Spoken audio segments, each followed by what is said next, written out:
இந்தியாவில் நடந்த மீண்டும் ஒரு இன்ட்ரெஸ்டிங்கான ஒரு கேஸ் தான் இந்த பதிவில் நம்ம பார்க்க போறோம். அது என்ன வழக்கு அப்படின்னு கேட்டீங்கன்னா, மினர்வா மில் வழக்கு 1980 யூனியன் ஆஃப் இந்தியா சென்ட்ரல் கவர்மெண்ட்டை எதிர்த்து தொடரப்பட்ட வழக்கு இது. ஃபர்ஸ்ட் மினர்வா மில் அப்படிங்கிறது என்னன்னு கேட்டீங்கன்னா, கர்நாடகாவில் இருக்கக்கூடிய ஒரு ஜவுளி தொழிற்சாலை தான் மினர்வா மில். இந்த மினர்வா மில் வந்து பாத்தீங்கன்னா ஒழுங்கா வந்து நடக்கல, அதாவது ரொம்ப சிக்காவும் மேனேஜ்மெண்ட்டும் சரியா இல்ல, அதாவது கம்பெனியை இழுத்து மூடுற அளவுக்கு இந்த மினர்வா மில் வந்து பாத்தீங்கன்னா இருந்தது. அதனால கவர்மெண்ட் என்ன பண்ணாங்கன்னா, நேஷனலைசேஷன் செஞ்சாங்க, தேசியமயம் செஞ்சாங்க. கவர்மெண்ட்டுக்கு எங்கிருந்து வந்தது இந்த பவர்? ஃபர்ஸ்ட் மினர்வா மில் வந்து எதனால கேஸ் தொடர்ந்தாங்க அப்படின்னு கேட்டீங்கன்னா, இந்த ரெண்டு முக்கியமான ஆர்டிகல் வந்து நீங்க தெரிஞ்சுக்கணும். அது என்ன ரெண்டு ஆர்டிகல் அப்படின்னு கேட்டீங்கன்னா, ஆர்டிகல் 19G என்ன சொல்லுதுன்னு கேட்டீங்கன்னா, இந்தியாவில் இது ஒரு அடிப்படை உரிமையா கொடுத்து வச்சிருக்கோம், விரும்பிய தொழிலை எல்லாரும் செய்யலாம் அப்படிங்கிற ஒரு உரிமை கொடுத்திருக்காங்க. இந்திய குடிமக்களா இருக்காங்க அப்படின்னா அவங்க விரும்பிய தொழிலை செய்ய உரிமை இருக்கு அப்படிங்கிறாங்க. அதன் அடிப்படையில தான் இந்த மினர்வா மில் ஆலை வந்து திறக்கப்பட்டது. இப்போ ஆர்டிகல் 298 என்ன சொல்லுது அப்படின்னு கேட்டீங்கன்னா, கவர்மெண்ட்டுக்கு வந்து ஒரு பவர் இருக்கு. கவர்மெண்ட்டுக்கு இருக்கக்கூடிய அதிகாரம் என்ன அதிகாரம்னு கேட்டீங்கன்னா, இப்போ ஒரு பிரைவேட் கம்பெனி இருக்கு அப்படின்னு கேட்டீங்கன்னா, அந்த பிரைவேட் கம்பெனியை வந்து பாத்தீங்கன்னா டேக் ஓவர் பண்றதுக்கு எப்ப டேக் ஓவர் பண்ணுவாங்க அப்படின்னா, ஒரு கம்பெனி வந்து ரொம்ப அதல பாதாளத்துல, அதாவது ரொம்ப வந்து பாத்தீங்கன்னா மேனேஜ்மெண்ட் சரியில்லை, இல்ல எடுத்து மூடுற நிலைமைக்கு இருக்கு அப்படின்னா கவர்மெண்ட் அந்த கம்பெனியை வந்து காசு கொடுத்து வாங்கிடுவாங்க. அதை தான் நம்ம தேசியமயம் செய்வோம். இப்போ எதுக்காக கவர்மெண்ட் வந்து பாத்தீங்கன்னா இந்த பவரை யூஸ் பண்றாங்கன்னு கேட்டீங்கன்னா, அதுல இருக்கக்கூடிய தொழிலாளர் நலனுக்காக தான். இப்ப அவங்க பாட்டுக்கு கம்பெனி மூடிட்டா அந்த தொழிலாளர்கள் என்ன செய்வாங்க? வாழ்வாதாரத்துக்கு அப்படிங்கிற நினைச்சதுன்னா கவர்மெண்ட் அந்த கம்பெனியை டேக் ஓவர் பண்ணும். அந்த பிரைவேட் கம்பெனியா இருந்தாலும் சரி, அதை டேக் ஓவர் பண்ணிப்பாங்க. இப்ப இங்க என்ன ரைஸ் ஆகுதுன்னு கேட்டீங்கன்னா, விரும்பிய தொழிலை செய்ய உரிமை இருக்கு அப்படின்னு சொல்லிட்டு ஃபண்டமெண்டல் ரைட்ஸ்ல கொடுத்துட்டு திடீர்னு கவர்மெண்ட் வந்து இந்த பவரை யூஸ் பண்ணி பிரைவேட் கம்பெனியை டேக் ஓவர் பண்ணா நாங்க என்ன பண்றது அப்படிங்கிற மாதிரி ரைஸ் ஆகுது. சோ இதுல நடந்த சுவாரஸ்யமான விஷயம் என்ன அப்படின்னு சொல்லிட்டு நம்ம பார்ப்போம். ஆக்சுவலா இந்த வழக்கு வந்து பாத்தீங்கன்னா மினர்வா மில் வந்து சாதகமா போனுச்சோ இல்லையோ, மிக முக்கியமான தீர்ப்புகள் வந்து எடுக்கிறதுக்கு இது காரணமா இருந்தது. இந்த மினர்வா மில் வழக்கை வந்து விசாரிச்சது யாருன்னு கேட்டா, YV சந்திரசூட் அப்படிங்கிறவர் தான் இதுக்கு வந்து பெஞ்சோட லெட்டா இருந்தாரு. YV சந்திரசூட் அப்படிங்கிறவர் தான் இருந்தாரு. சோ இதுல மேலும் என்னெல்லாம் தெரிஞ்சுக்கணும் அப்படிங்கறத நம்ம பார்க்கலாம். இந்த மினர்வா மில் வழக்குல இவங்க எதெல்லாம் சேலஞ்ச் பண்ணாங்கன்னா, மினர்வா மில் என்ன சேலஞ்ச் பண்ணாங்கன்னு கேட்டீங்கன்னா, 42வது சட்ட திருத்தம் இருக்குல்ல, அது வந்து ரொம்ப ரொம்ப அன்கான்ஸ்டிடியூஷனல், இது வந்து வேலிட் கிடையாது அப்படின்னு சொன்னாங்க. பார்லிமெண்ட் வந்து 42வது சட்ட திருத்தம் 1976 கொண்டு வந்தாங்க. இந்த சட்டத்திட்டத்தை நீங்க கேள்விப்பட்டிருப்பீங்க, நிறைய வாட்டி படிச்சிருப்பீங்க. இதுதான் மினி கான்ஸ்டிடியூஷன் சொல்லுவாங்க. இந்த காலகட்டம் இந்தியாவில் எமர்ஜென்சி டைம். இந்த காலகட்டத்தில் இந்திரா காந்தி தான் இந்தியாவோட பிரதமரா இருந்தாங்க. நிறைய பல்வேறு திருத்தத்தை வந்து செஞ்சாங்க. அப்போ இதுல என்ன தெரிஞ்சதுன்னா, இதுல இருந்து வந்து பாத்தீங்கன்னா பார்லிமெண்ட்டுக்கு தான் அதிக பவர் இருக்கு, அதாவது பார்லிமெண்டோட பவரை வந்து ரொம்ப அதிகமா காட்டுனுச்சு இந்த சட்ட திருத்தம். அட் த சேம் டைம் ஜுடிஷியரிக்கு வந்து பாத்தீங்கன்னா பவரே இல்லாத மாதிரி, அவங்களுக்கு எந்த அதிகாரமும் இல்லாத மாதிரி காமிச்சுது. சோ முக்கியமா சொல்லணும் அப்படின்னா டிபிஎஸ்பி தான் உயர்வானது. ஃபண்டமெண்டல் ரைட்ஸ் வந்து பாத்தீங்கன்னா ஃபண்டமெண்டல் ரைட்ஸை விட டிபிஎஸ்பி தான் உயர்வானது. அதாவது டிபிஎஸ்பினா கவர்மெண்ட் கொண்டு வரக்கூடிய பாலிசி, கவர்மெண்ட் கொண்டு வரக்கூடிய திட்டத்தை செயல்படுத்துறதுக்கு நாங்க என்ன வேணா செய்வோம் அப்படிங்கிற மாதிரி தான் இந்த சட்டத்திட்டம் வந்து அமைஞ்சிருந்தது. இதுல மேலும் ஒரு படி போய் 31C அப்படிங்கிற ஆர்டிகலை வந்து எக்ஸ்டென்ஷன் பண்ண போறோம் அப்படின்னு பாருங்க. அதுதான் இந்த கேஸ்க்கு வந்து மிக முக்கியமான காரணமே. 31C எக்ஸ்டென்ஷன் பண்ணா என்ன, 31C இன்னும் நீட்டிக்கிறாங்களா? ஃபர்ஸ்ட் 31C என்ன அப்படின்னு கேட்டீங்கன்னா, பொதுவா இந்த ஆர்டிகல் வந்து பாராளுமன்றம் எதுக்காக கொண்டு வந்தாங்கன்னு கேட்டீங்கன்னா, 39B அண்ட் 39C வந்து பாத்தீங்கன்னா பாதுகாக்கிறதுக்கு. 39B என்ன, 39C என்ன அப்படின்னு கேட்டீங்கன்னா, இதுல என்ன சொல்றாங்கன்னா, 39Bங்கிறது டிபிஎஸ்பில மிக முக்கியமான ஒரு ஆர்டிகல். இதுல என்ன சொல்லுவாங்கன்னு கேட்டீங்கன்னா, ரிசோர்ஸ், அதாவது வளங்கள், இன்கமா இருக்கட்டும் இல்ல வெல்த்தா இருக்கட்டும், அது வந்து பாத்தீங்கன்னா அந்த ஷேர் வளங்களை வந்து எல்லாருக்கும் ஷேர் பண்ணி கொடுத்துடணும், சரிசமமா ஷேர் பண்ணி கொடுத்துடணும், அப்படிதான் இருக்கணும்ங்கறாங்க. 39C என்ன சொல்லிருக்காங்கன்னு கேட்டீங்கன்னா, அதாவது இருக்கக்கூடிய இந்த ரெண்டு ஆர்டிகல் தனியா எழுதிருக்க, இத பாருங்க. 39B அப்படிங்கிறது வந்து பாத்தீங்கன்னா ரிசோர்ஸ் வந்து ஷேர் பண்ணி கொடுத்துடணும் அப்படிங்கிறாங்க. 39Cங்கிறது வந்து ஒரே இடத்துல சொத்துக்கள் இருக்கக்கூடாது, ஒரே இடத்தில் சொத்துக்கள் குவிய வந்து பாத்தீங்கன்னா குவிய கூடாதுங்கிறாங்க. அப்படி ஒரே இடத்துல எல்லாருமே இன்கம் அண்ட் வெல்த் வந்து ஒருத்தவங்கள்ட்ட மட்டும் அதிகமா இருந்தா அது என்ன பண்ணும்? சமுதாயத்துல இன்இக்வாலிட்டி தான் கொண்டு வரும், சமத்துவமின்மையை கொண்டு வரும். அப்போ ஒரே இடத்துல சொத்துக்கள் குவிய கூடாது அப்படின்னா என்ன செய்வாங்கன்னா, இப்போ ஒருத்தர் 500 ஏக்கர் வச்சிருக்காருன்னா அதுல 30 ஏக்கர் அவர்கிட்ட கொடுத்துட்டு 470 ஏக்கரை வந்து பாத்தீங்கன்னா அரசு கையகப்படுத்தி இல்லாத ஏழை மக்களுக்கு கொடுத்துருவாங்க. இததான் வந்து இந்த அரசுக்கு வழிகாட்டு நெறிமுறைகளுடைய ஒரு கொள்கைகளாவே வச்சிருக்காங்க. 39B அண்ட் 39C செயல்படுத்துறதுக்கு தான். ரிசோர்ஸ் வந்து ஷேர் பண்ணணும், எல்லாருக்கும் ஷேர் பண்ணி கொடுத்துடணும். 39Cங்கிறது ஒரே இடத்துல சொத்துக்கள் குவிய கூடாது அப்படிங்கிறதுக்காக தான் இந்த ஆர்டிகல் 31C வந்து பாத்தீங்கன்னா கொண்டு வந்தாங்க.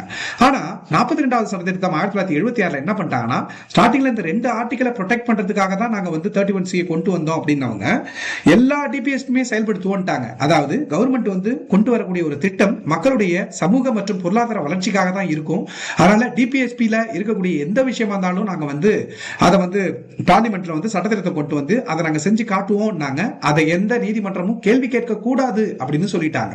இப்போ இது வந்து ஒரு கொஸ்டினை ரைஸ் பண்ணதுல, அதாவது பார்லிமெண்ட் சட்டம் போடுவாங்க, அந்த போட்ட சட்டம் சரியா தப்பான ஆராய்றது யாருக்கு உரிமை இருக்கு அப்படின்னு கேட்டீங்கன்னா சுப்ரீம் கோர்ட்டுக்கு தான் இருக்கு.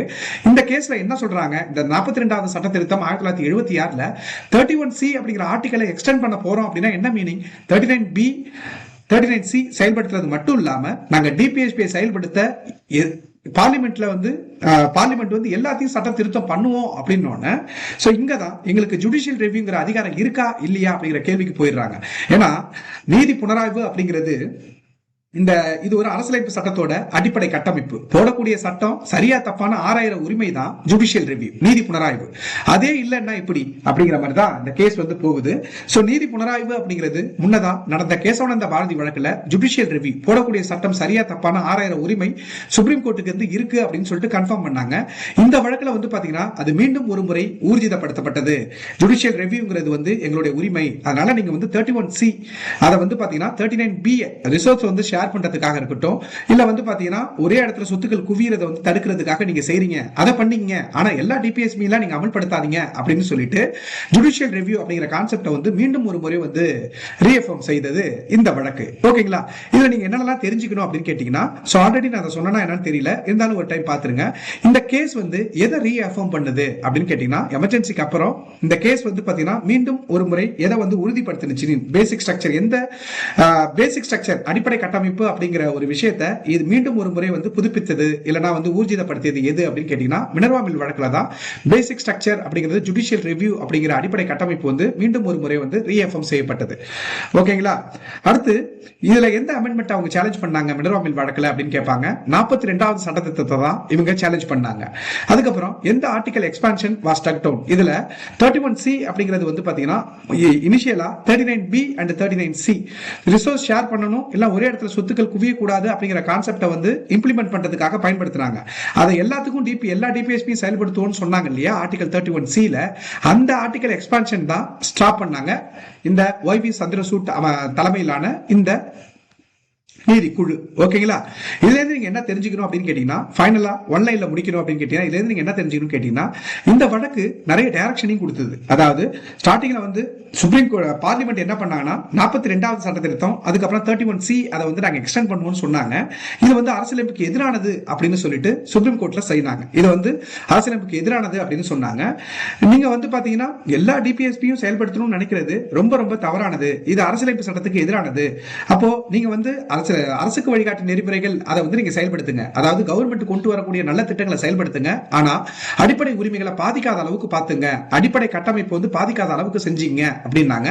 அதே சேம் டைம்ல இந்த YV சந்திரசூட் தலைமையிலான இந்த நீதிக்குழு என்ன பண்ணுச்சுன்னு கேட்டீங்கன்னா சில டைரக்ஷனையும் சொன்னிச்சு. என்ன சொன்னாங்கன்னு கேட்டீங்கன்னா, ஃபண்டமெண்டல் ரைட்ஸும் டிபிஎஸ்பியும் அடிப்படை உரிமைகளும் அரசுக்கு வழிகாட்டு நெறிமுறைகளும் ஒரு வண்டியுடைய ரெண்டு சக்கரம் மாதிரி, ரெண்டு சக்கரமுமே ஒரு வண்டி வந்து சரியான இடத்துக்கு போய் சேர்றதுக்கு முக்கியம். அதனால ஃபண்டமெண்டல் ரைட்ஸும் அண்ட் டிபிஎஸ்பியும் ஒரு வண்டியுடைய ரெண்டு சக்கரம் மாதிரி, அதனால அதனுடைய ஹார்மோனி வந்து நம்ம பாதுகாத்தே ஆகணும். அடிப்படை உரிமைகளும் அரசுக்கு வழிகாட்டும் நெறிமுறைகளுக்கும் இருக்கக்கூடிய நல்லிணக்கத்தை வந்து அஃபெக்ட் பண்ணாத மாதிரி ஒரு விஷயத்தை நம்ம செஞ்சுக்கணும் அப்படிங்கிறதையும், முதல் முறையா இந்த ஃபண்டமெண்டல் ரைட்ஸ் அண்ட் டிபிஎஸ்பி ரொம்ப நாளாவே வந்து பாத்தீங்கன்னா ஃபண்டமெண்டல் ரைட்ஸ் உயர்வா, அடிப்படை உரிமைகள் உயர்வானதா, இல்ல அரசுக்கு வழிகாட்டும் நெறிமுறைகள் உயர்வானதா அப்படிங்கிற விஷயம் வந்து பாத்தீங்கன்னா கான்ஃபிளிக்டாவே போயிட்டே இருந்தது, டிஸ்பியூட்ஸாவே போயிட்டே இருந்தது, பிரச்சனையாவே இருந்துட்டே இருந்தது.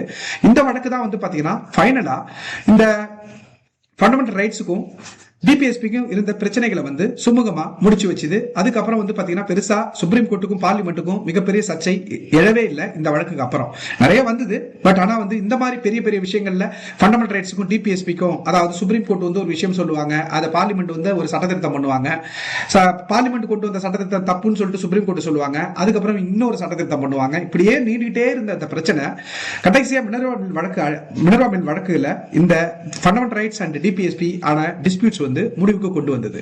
ஓகேங்களா? இதுல ஏதாவது டவுட் இருந்தது அப்படின்னா நீங்க வந்து கேளுங்க, நான் திருப்பி வந்து நான் எக்ஸ்பிளைன் பண்றேன். நன்றி.